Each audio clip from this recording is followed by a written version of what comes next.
Hello दोस्तों, अनुग्रह TV में आप सबका फिर से स्वागत है।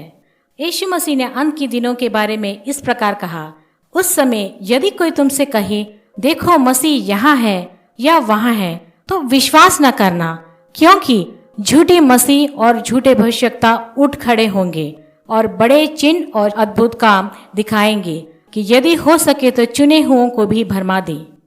आज हम उन 10 लोगों के बारे में जानेंगे जो अपने आप को यीशु मसीह होने का दावा करते हैं। पहले व्यक्ति हैं Sergei Anatolievich Torop. Sergei church of the last testament नामक पंथ समूह के नेता बनने से पहले रशिया में एक ट्रैफिक पुलिस अधिकारी थे। टोरोप का दावा है कि 18 अगस्त 1990 में जब वे 19 वर्ष के थे तब उन्हें एक दर्शन मिला था कि वे ईसा मसीह के अवतार हैं। उन्होंने church of the last testament की स्थापना की। अपने आत्मिक दर्शन के तुरंत बाद उन्होंने अंतिम नियम लिखना शुरू किया, जिसमें 12 खंड थे। उन्होंने अपने आप को विसेरियन नाम दिया, जिसका अर्थ है वह जो नया जीवन देता है। उनका प्रमुख चर्च साइबेरियन मिन्स्क में पेट्रोपाव्लिका की छोटी बस्ती में स्थित है। उनका लगभग 4000 अनुयायी बस्ती में रहते हैं और दुनिया भर में 6000 से अधिक अनुयायी हैं। उनकी 2 शादियों से 6 बच्चे हैं। उनकी माँ का नाम नादेजदा है, लेकिन विसेरियन यीशु की माँ मरियम को ही अपनी माँ मानते हैं। 22 सितंबर 2020 में रूसी पुलिस ने उन्हें गिरफ्तार कर लिया था। अगले व्यक्ति का नाम है अरिफिन मोहम्मद।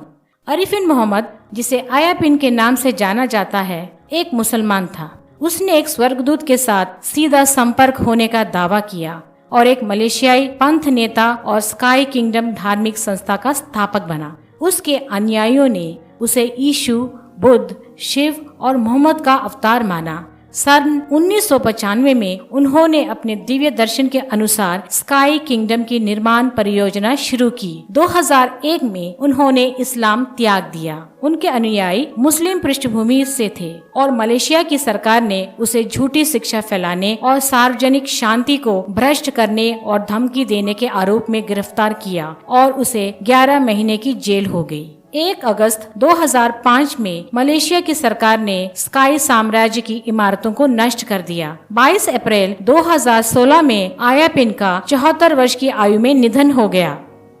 तीसरे व्यक्ति का नाम है लो डी फेलिंगबोर।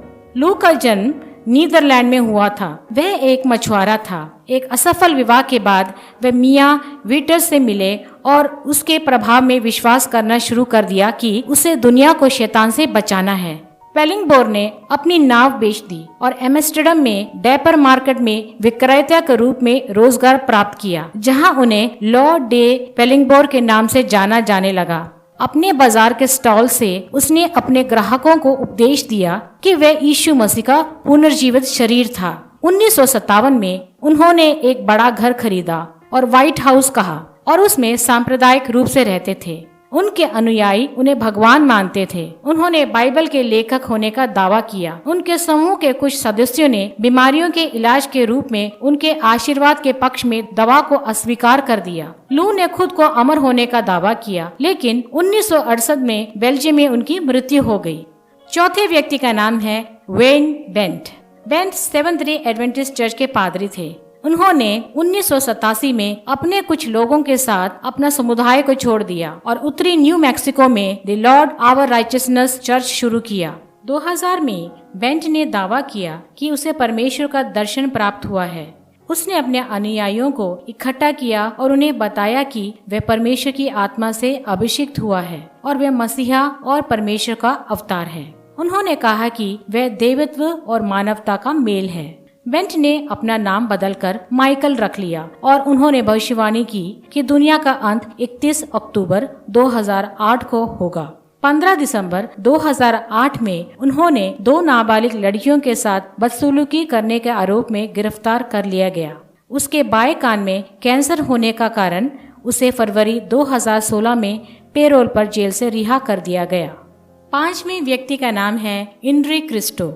इंड्री क्रिस्टो ब्राजीलिया से है और उनका मूल नाम अल्वारो थायस है। वह एक स्थानीय रेडियो स्टेशन का ऑडियो ऑपरेटर था। बाद में वे कुटीरबा चले गए, जहां वे एक कॉमेडी टेलीविजन कार्यक्रम में प्रसिद्ध बने। उन्होंने दावा किया कि परमेश्वर ने उनसे बात की और बताया कि वह यीशु का अवतार है और अब से उसका नाम यीशु इंद्री क्रिस्टो है। 1979 में उन्होंने सैंटियागो चिली में उपवास किया। उसने बताया कि इस अवसर पर धीमी आवाज में परमेश्वर ने उसे कहा, मैं तुम्हारा पिता हूँ और इब्राहिम, इसहाक और याकूब का परमेश्वर हूँ। उस धीमी आवाज ने कहा कि इंद्री वही मसीह है जिसे 2000 पहले पोंटियस पिलातुस के समय में क्रूस पर चढ़ाया गया था। यह भी कहा गया है कि उसका नाम इंद्री होगा क्योंकि पिलातुस ने उस क्रूस पर जिस पर यीशु को चढ़ाया गया था इंद्री शब्द अंकित करवाया था। इंद्री के 12 चेले हैं जिनमें 3 पुरुष और 9 महिलाएं हैं। वे ब्राजील में कंटीले तार और बिजली की बाढ़ से घिरे एक परिसर में अपने शिष्यों के साथ रहता है। उसने उस शहर का नाम न्यू जेरूसलेम रखा है। 6वें व्यक्ति का नाम है होजे लुइस डे हेजुस मिरेंडा। होजे का जन्म कैरेबियन द्वीप के प्यूर्टो रिको में हुआ था। वे 14 साल की उम्र से ही नशा का आदी था। उसने कहा कि यह परमेश्वर की शक्ति थी जिसने मुझे नशे की बुरी आदत से बाहर निकाला और वे जल्द ही एक बैप्टिस्ट चर्च में शामिल हो गया और चर्च में कई वर्षों की सेवा के बाद उसे पास्टर बना दिया गया। मिरांडा का दावा है कि 1973 में उसने एक दर्शन देखा जिसमें स्वर्गदूतों की एक जोड़ी उससे मिलने आए थे। उसका कहना है कि जो आत्मा नासरत के यीशु में थी वही आत्मा मुझ में है और मसीह ने खुद उसके पास जाकर उसके शरीर में प्रवेश किया है। उसकी घोषणा है कि पृथ्वी पर वही है यीशु मसीह का अगला चरण और उसने खुद को यीशु मसीह घोषित किया और एक चर्च शुरू किया जिसका नाम है ग्रोइंग इन ग्रेस। 2006 के अंत में उसने दावा किया कि वे एंटी क्राइस्ट है और कहा कि उसके लिए ये शब्द सही है क्योंकि लोगों को अब नासरत के यीशु की यहूदी शिक्षाओं का पालन करने की आवश्यकता नहीं है। उसके अनुयायियों ने अपने शरीर पर 666 अंक का टैटू बनवाकर अपना समर्थन दिखाया। उसने 2008 तक 30 देशों में 20 लाख अनुयायी होने का दावा किया। 15 नवंबर 2013 में ऑरलैंडो, फ्लोरिडा में मिरिंडा की मृत्यु हो गई थी, लेकिन उनके चर्च ने इस बात पर जोर देना जारी रखा कि मिरांडा मरा नहीं, वह अमर है। बाद में उसे 22 नवंबर 2013 को दफनाया गया था। 7वें व्यक्ति है David Shelar. David Shelar British के एक पूर्व MI5 अधिकारी और मुखबिर थे। शेलर पर अगस्त 1997 में गुप्त दस्तावेज पारित करने के आरोप में मुकदमा चलाया गया था। बाद में शेलर ने स्वयं को पवित्र मसीहा और अनंत जीवन के रहस्यों के धारक होने का दावा किया। उसका कहना है, यदि कोई ये स्वीकार करता है कि एक मसीहा प्रकट होगा और मानव जाति को सही मार्ग पर ले जाएगा, तो ऐसा कहना गलत नहीं होगा कि डेविड शेलर पवित्र वचन का चुना हुआ पात्र है। 2009 में शेलर ने खुलासा किया कि वह एक महिला के रूप में रह रहा था जिसका नाम डेलोरेस केन है। डेलोरेस के रूप में शेलर का मानना है कि वह देवत्व के स्त्री पहलुओं का प्रतीक है।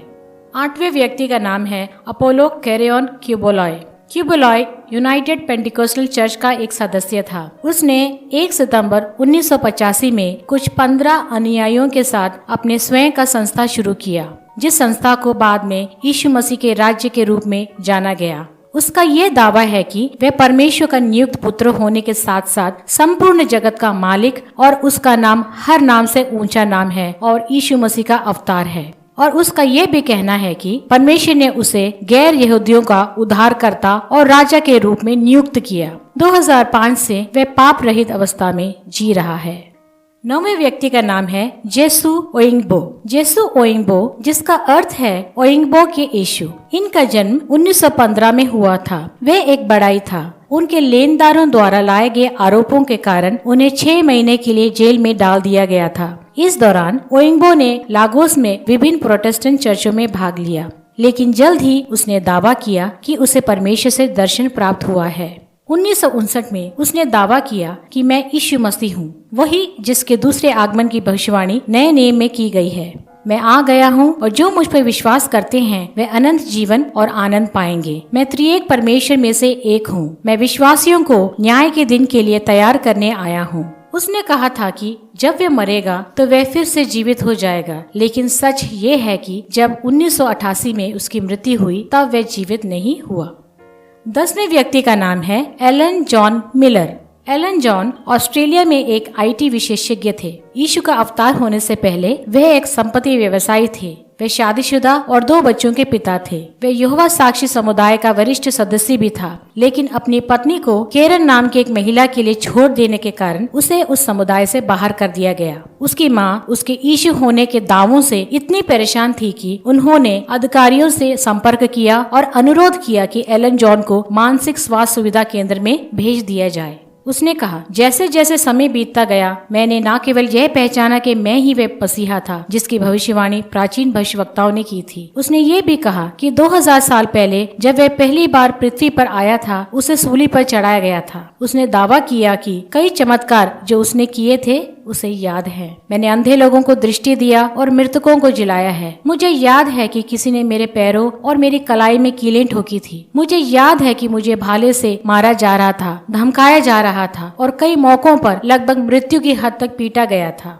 मेरी सुजैन लक उनकी वर्तमान पत्नी है। मेरी का मानना है कि वह वास्तव में मरियम मगदलीन की पुनर्जन्म है। मेरी लक दावा करती है कि उसे याद है कि उसकी शादी पहली शताब्दी में यीशु से हुई थी और यीशु को क्रूस पर मरते हुए देखना भी याद है। अब वे मध्य क्वींसलैंड में रहते हैं। उसके लगभग 30 अनुयायी हैं, जिन्हें वह अपने शिष्य कहता है। उनमें से चुने हुए 13 लोग उसके प्रेरित हैं, जिनके बारे में उसका दावा है कि क्रूस पर उसकी मृत्यु के समय वे लोग वहां मौजूद थे। कुछ का ये भी दावा है कि उसकी मृत्यु उन्हें अभी भी याद है। प्रिय दोस्तों, आने वाले दिनों में इस प्रकार की वीडियो के साथ हम आपसे मिलते रहेंगे। अगर आपको ये वीडियो पसंद आया तो जरूर सब्सक्राइब कीजिए और बेल आइकन दबाइए। धन्यवाद। God bless you.